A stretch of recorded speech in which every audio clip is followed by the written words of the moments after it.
Texas TWA.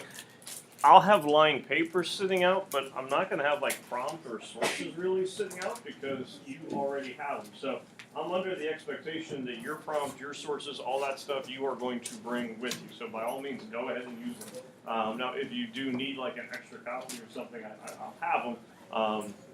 But I'm not making like 80 copies of Cast Down Your Bucket and all that kind of stuff. So certainly one of the things you want to make sure if you haven't done already, do you have all your sources? Remember the source, I think it's E, the Hughes poem is on the back of the painting. So if you're looking for that one, you flip over the painting of Ruby Bridges and then you have the poem there. In your notebook, I mentioned this a little bit yesterday, you have a study guide for prologue through chapter 15. A lot of page numbers. Page numbers come in handy since you need to cite 3 things from the book. You have a W.E.B. Du Bois, not packet, but study guide that we did where we're looking at specific passages from his text, which you might look at.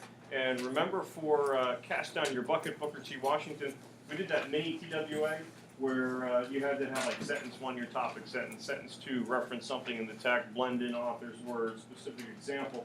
So you already wrote a mini paragraph or a mini essay with Booker T. Washington. That might be something that you also want to take a look at with the sources. So having those things available, the study guide you can't have with you during the TWA, it's the sources and the prompt.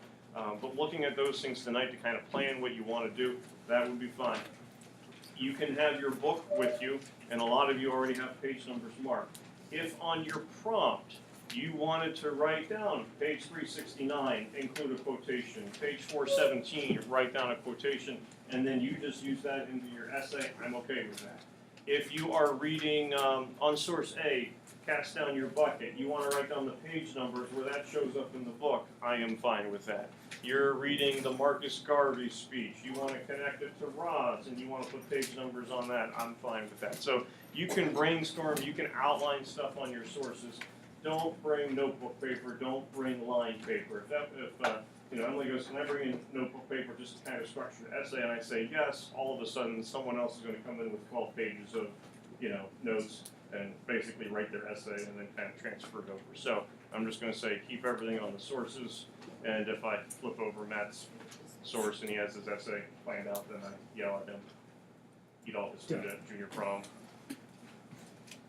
and cut your hair. No. I'm gonna do the Tiki Barber, commercial where it runs around. And, Yeah. That's what I'm gonna do. I might give myself a try.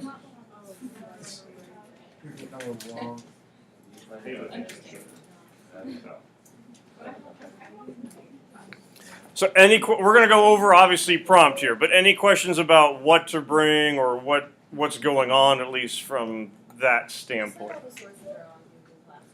Yes. It's not bumped up to the very top because I think like yesterday's lesson and that kind of stuff is there, but it's pretty close to the top. So it'll say synthesis. It has the prompt and then all the sources listed there. And the one thing about maybe checking that out would be the painting too. Remember, is in color. So if there are anything from the color painting that you want to take a look at that might help you with the prompt, you'd be able to make reference to that, and it certainly would make sense. Same, yep. So if it's a good way to double check, make sure you have all the sources, and then if you do want to print something out from there, by all means, you can go ahead and do that. Okay. There's a prompt.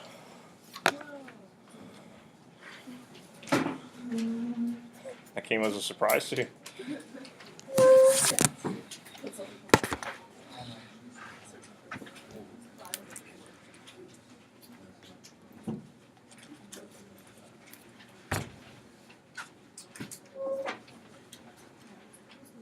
The middle part is your actual prompt.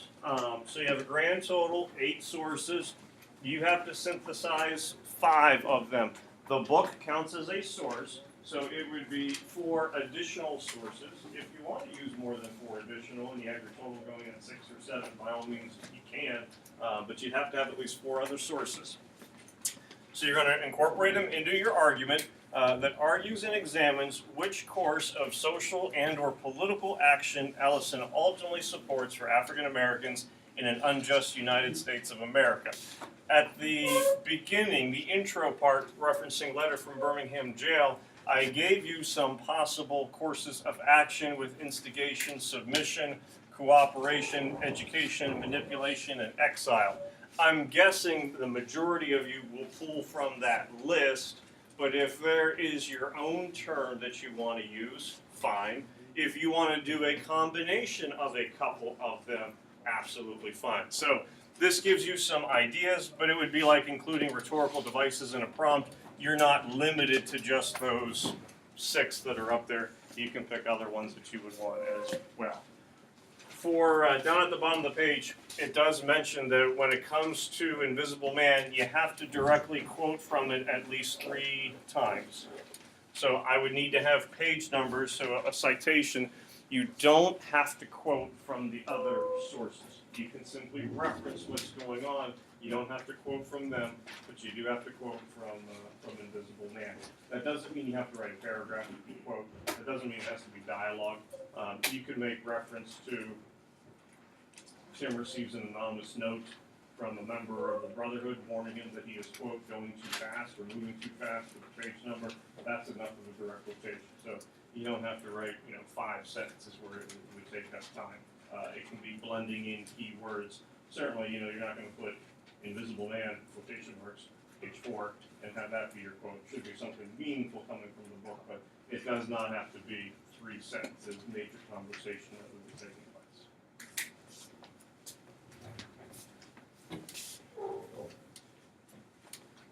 So, any concerns or confusion, I guess, with at least what we have to do? Carol? Do you want us to include page numbers every time we reference Invisible Man, or just You would only have to do it for the direct quotations.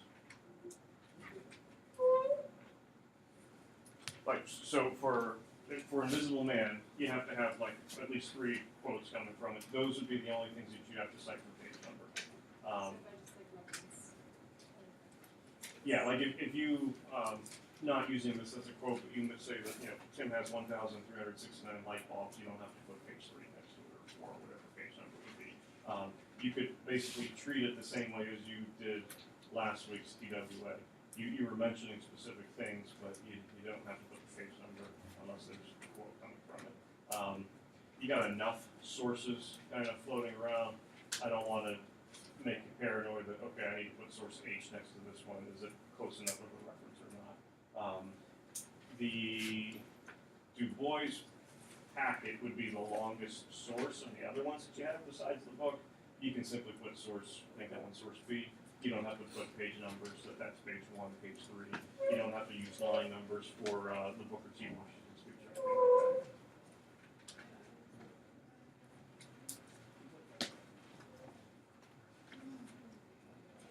So where do people get stuck or worried? Can't say everywhere. We need to start somewhere.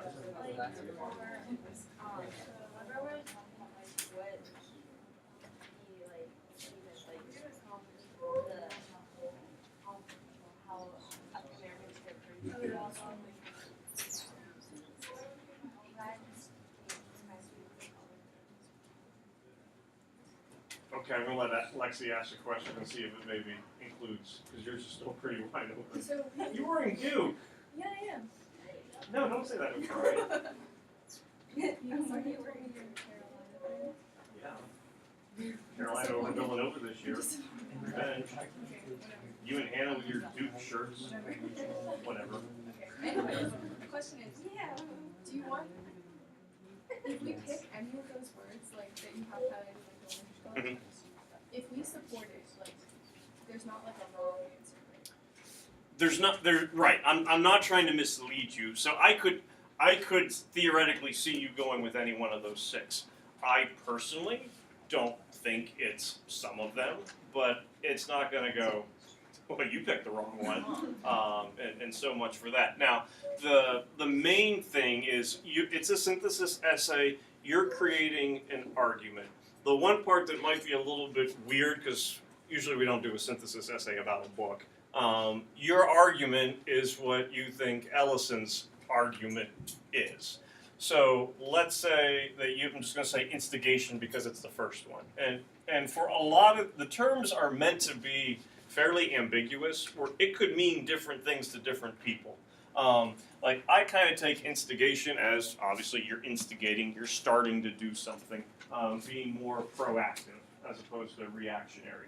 So I think you could argue, and your argument doesn't have to focus solely on Tim. It could be other characters. I think you could say that Bledsoe tends to instigate things. I think Roz definitely instigate things. At times, Tim instigates things, but he certainly doesn't always do it. So you could certainly go with those. Now, if there's a moment in the book where, in my mind, it would be a definite anti-instigation, I would kind of hope that you are able to kind of counter-argue that a little bit, or provide support for it. So, I'm not trying to mislead you that you can't use any of those. I think all 6 of those are presented in the book. I'm just looking to see how you support that you would say this is what Allison is, when it's all said and done, this is what he's going with. Some folks have, said, can I kind of combine 2 of them together? Absolutely. I think regardless of which one you pick, and again, you don't have to choose from these 6. You can come up with your own thing. I would try to kind of define what you mean by it. The first synthesis essay that we did, months ago was that the Oscar Wilde quote about being disobedient for social progress. Disobedience to Nicole could mean something different to Caleb. Instigation, education could mean a lot of different things throughout the course of the book. So I try to kind of like define what you mean by education, or whatever you go with. Here, since I said education, for example, what would be places in the book, not necessarily saying that Ellison supports education, but when does education, however you want to define it, come up in the course of the book? Like, so the college that he goes to.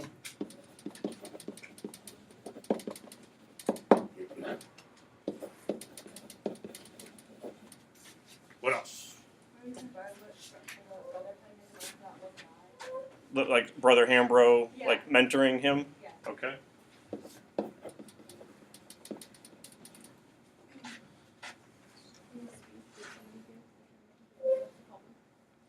Which speech? Okay. So it could, here, speeches. You could argue graduation speech, certainly dealing with education because that's how he gets into college, or that's the scholarship. It's his graduation. Brotherhood speech, certainly with Hambro. You could say that there's an education of Tim throughout where his speech is kind of developed. The eviction speech, could be a little bit of an education. The eviction speech could also be like instigation, as well. Other kinds of education. It doesn't have to be formal. Because if you educated, you're learning something.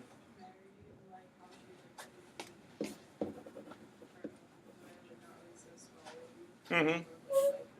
Sure. Like Southern roots, kind of, taking that. Just his whole experience in New York, you could argue, is education to how the world works. Yesterday, when we were talking about Mary Rambo, and we were mentioning Hambro, and then the Sambo doll, I think it was later in the day, maybe 5th period also said Kimbrough, which kind of didn't even think about that one at the time, where you're still learning education about realization of things taking place. So anytime when he's gaining information, you could say he's being educated. Now, if you go with the education route, you could argue formal education. You could argue more of that real world life experience, but I would try to define that kind of early on. You could also, because it's an argument essay, what's my favorite argument essay paragraph? I like using these paragraphs. Rebuttal. Now, it's not a requirement for you to do a rebuttal, but in what way could you see yourself kind of fixing or putting in a rebuttal paragraph with this idea? Of those types of education, which one do you think Ellison has the least amount of confidence in? Yeah. Okay. So like the Hambro thing. Yeah. So you could mention that the and not saying that you'd have to pick a certain kind, but maybe Mary offers him the best education. We'll just pretend going this route. However, that doesn't mean all education is beneficial. His experience with the Brotherhood and Hambro does not work, and you could explain why that one does not work. You could mention, with the college, that you don't think Bledsoe is offering him a real education, the academic education. So by you doing a rebuttal, I think gives you a more thorough outlook, perspective. It also gives you an opportunity maybe to discount some arguments. Let's say that instead of Hambro, you decide that, the college education doesn't really work out for him. What sources might I start to use?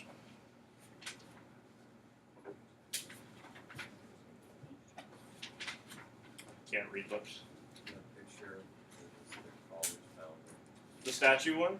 Yeah, I might make reference to the college that he goes to and the statue of the founder, that it was actually lowering the veil, keeping him from being able to see. Ooh, there's a quote that I might want to use. You couldn't tell if the veil was being lowered. Reference to the statue. Bledsoe is terrible to him. Maybe there's another Bledsoe quote that I throw in, but I'm discounting this type of education. I might even mention the Booker T. Washington, because he's pushing for the more vocational not trade school, but certainly business economic education, where it's really it's really those real life experiences that he learns in New York that Ellison would be saying you can't be blinded by something formal, you have to go out and experience life.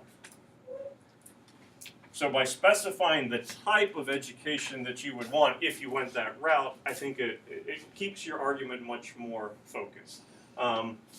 You take a look at something like manipulation.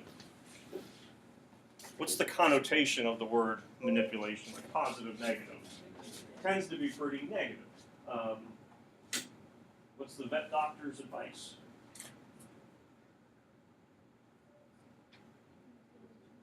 Like, play the game. What's it mean to play the game? You do what you're supposed to, but you kind of have an ulterior motive, a game plan. It's a means to an end. That's some form of manipulation. Reinhardt would be some form of manipulation. So you could certainly take one of the more negative terms.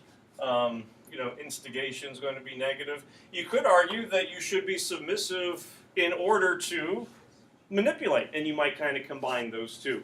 But if you're solely submissive, there's not going to be any change that would take place. You could, if you went the instigation route, you could go that what Bledsoe does or what Roz does is too far to the extreme, that can cause more damage than good to an individual. But there are times when you do need to instigate. Maybe you should start off with cooperation. If that doesn't work, then you have to instigate change and be a little bit more radical. So again, it's not that you need to go in one specific direction to answer it correctly, but you certainly have options, possibilities. You just want to make sure that you can ultimately kind of support it. Exile could even kind of mean a couple things. Tim's underground. He's pretty much exiles himself. Bledsoe kicks him out of college, so that's kind of like a forcible removal, exile. So even a term like that can have some positive, negative connotation. Maybe there is a point that you need to exile yourself to kind of regather, and then when you're ready, you come back to society. But the route that you take, I don't personally care which one. It's just, can you support it based on your evidence that you're taking from the text? I don't even remember what your initial question was, but we answered it. Did we kind of hit on what your vague? Okay, I know it's better than not at all. Anything else folks are worried about? This is also kind of maybe Yeah. open, but how can we add outside examples kind of to fully synthesize it? You talking about from the sources or even? From beyond that, or is that not You- necessarily a requirement? It's not a it's not a requirement for you to pull stuff from beyond what's here. Okay. And that is a good question, because in a typical synthesis we want you to. In some ways, your outside stuff is really what you're taking from the book, because your argument is still about Ellison and what he's advocating within the novel. If there are real life examples, whether it be current or past, that you would still think ultimately reinforce maybe Ellison's argument, I have no problem with you putting that in, but it's not that you have to include other ideas that we don't already have mentioned. Because this is still, your argument is based on your novel analysis. I think it's too much to go, by the way, I also want you to bring in some current events from the last 5 years. So that part you don't have to worry about. If it naturally works, maybe within an introduction or a conclusion, no problems with it. But you won't get a comment along the lines of, boy, this was a really good 8, but you didn't get that outside information, 6 minus. That's not going to be an issue. And I'm pretty sure I mentioned this yesterday, but you already did your TWA, kind of assessing knowledge of the book. You're not going to get you don't have to necessarily get the where's your chapter 20 to epilogue evidence. As long as your examples that you're taking from the book support that, you're okay. Now, if your argument is kind of short-sighted and you miss out on something pretty critical later on, I might go, well, what about this example?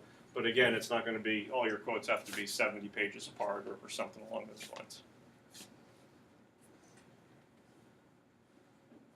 From a paragraph standpoint, you got the intro. You have the conclusion. Body paragraph wise, it's going to kind of be all over the place for some folks. Let's say you have an argument 1, main point. You have an argument 2. You do throw in a rebuttal paragraph. You have to have 3 examples coming from the book. That does not mean that each paragraph has to have an Invisible Man quote coming from it. So, maybe 2 quotes come here, 1 quote comes in your rebuttal. You don't have any quotes in argument 2, but it's still related to the book. Carol, back to your question about citing, maybe you reference things that happen, but you don't quote them. You don't have to put the page numbers. It doesn't have to be an even parallel distribution of 1 per paragraph. You might decide that you actually want to start off with a rebuttal. I realize he lives in a hole by himself, but that doesn't mean he's advocating exile. So you might want to discount an argument that some people might expect first before you then get into what your main point is. So these are certainly flexible and fluid based on however you think it best works. Maybe, and Michelle, I'll get to you in a second, mentioning about the education, maybe you do a rebuttal first. No, formal education is not going to work in this case. It needs to be something different, and then you build the argument. So you can order those, except for the intro and conclusion, but the body paragraphs you can kind of order however you want it to best fit whatever it is you're trying to do. If you don't have a rebuttal paragraph, again, that's not a strike absolutely against you. I like them, but you might know from a time standpoint, I'm only getting 2 body paragraphs. Sorry, I don't have time for it. Okay. Maybe it even gets combined with a conclusion in some ways. That could happen.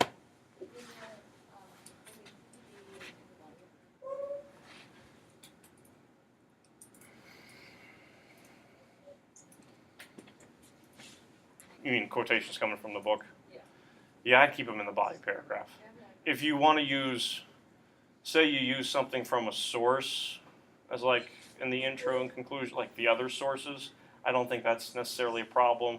I would say the quotes coming from the book should really be helping you develop the argument. So I'd avoid a clincher or an intention grab or a hook as one of your quotes. And I heard that if we don't do rebuttal, we get like more than 4. Talking about like for me or AP exam? No, the rebuttal's not.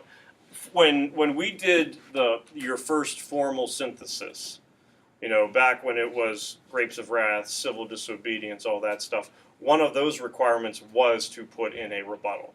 But that's not a requirement for this one. So your source is wrong. rebuttal end up hurting you? Because we don't really do them that often, and if we don't do it well, we end up like lowering your score. I mean, if you mess up, yes, I guess so. I mean, I guess that'd be true about any paragraph. If I think a lot of you do rebuttals maybe more often than you think. When folks do DRQs, a lot of you qualify, and you're still kind of doing a rebuttal at that point where you're looking at both sides. I think especially for TWAs, a lot of folks, the argument starts to run dry after 2 main points. Something about that third one, it's just a hurdle that people have a hard time getting over. So if you have 10 minutes left after your second argument, but you don't have another one, I think a rebuttal is a good option there as to, well, this is why he's not advocating something else. I think for a book like this, a prompt like this, where there's so many options, it's not a bad idea to explain, no, this is why he's saying submission does not work, or would not work, or instigation, or even education. But it should naturally fit into your argument. Again, like Michelle, I hear you can only get a 4 or lower. No, not the case. If you have good stuff here, here, here, here, and they all work together, you can get just as high as anybody else. But if you're nervous about doing a rebuttal, then yeah, I'd say avoid it. I guess where some people could run into problems, remember, a rebuttal is explaining why an opposing viewpoint does not work, the flaws in someone else's argument.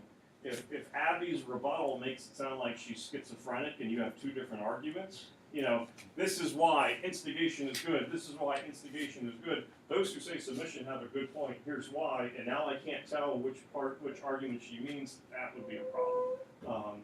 But if she were to go, those who would argue submission or cooperation would work, have a point, however, it still doesn't hold up as much as the other one, the instigation, I think, that I had her do, then that rebuttal's fine. But don't feel pressured to write it away that you don't want to. Essays are very organic. They take a whole bunch of shapes, forms. Hopefully they're good. Don't call yourself Brother Jack. When my eye fell out, unless you have a personal experience where your eye fell out, I don't know why you need to tie that into that. Anything else? Do you? I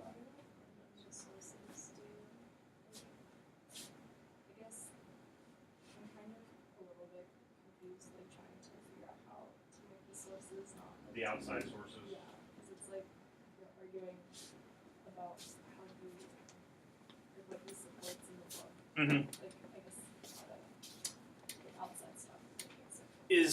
Is there any of the 6 that you would go, no way, he would be supporting this? Or you're not sure yet? Okay. Anyone have one where you go, no, he's definitely not supporting that? And again, it doesn't mean that you have to agree with Jack, but I don't think he really supports Booker T. Washington's one because that's very much well, of these words, submission. Yeah. Okay. So you're going no Yeah. with submission. I think this, and not that this would use all 4 of them, of the extra. I think ones where you would go, he is not a fan of this, is certainly a way to kind of bring it in. So submission would certainly, for me, lend itself to, Booker T. Washington, whether it be the Atlanta, it's originally the Atlanta Exposition Address, but what's the name? Compromise. Who coins that phrase?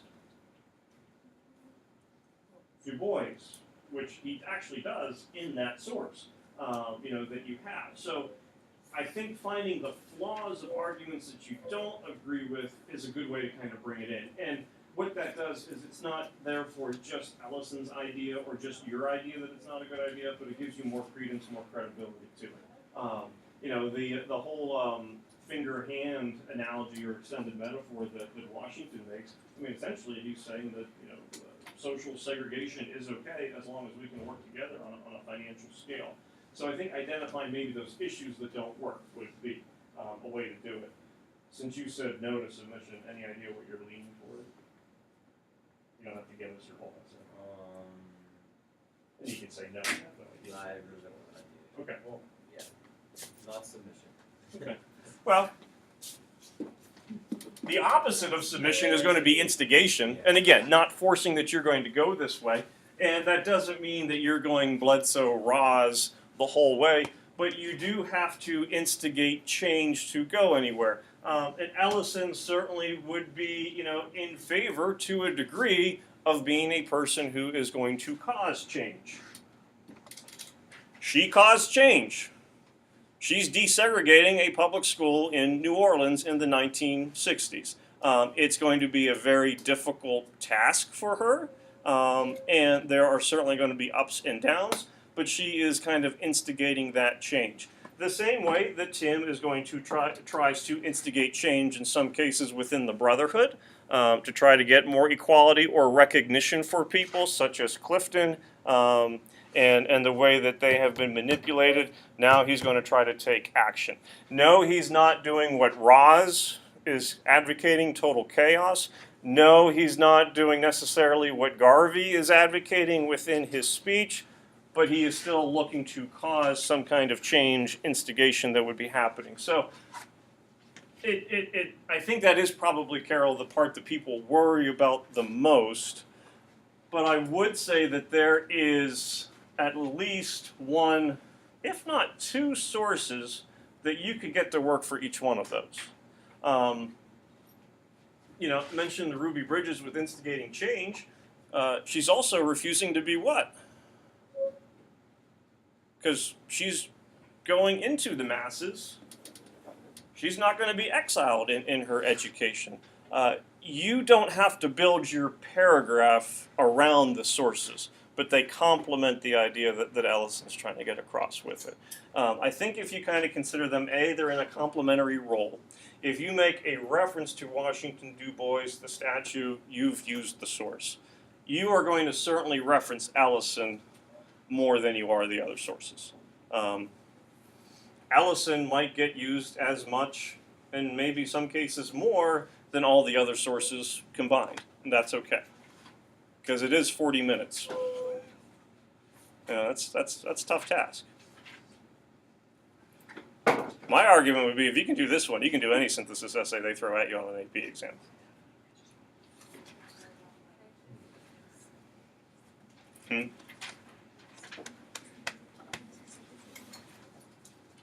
If you haven't looked at all the sources yet, I would look at all the sources. You didn't have a reading check quiz for the poem. The poem's a great source. And again, that's on the back of the Ruby Bridges painting. The nice thing about the poem is they are short, simple phrases. They are to the point, and they do match up very well with events that happen in the book.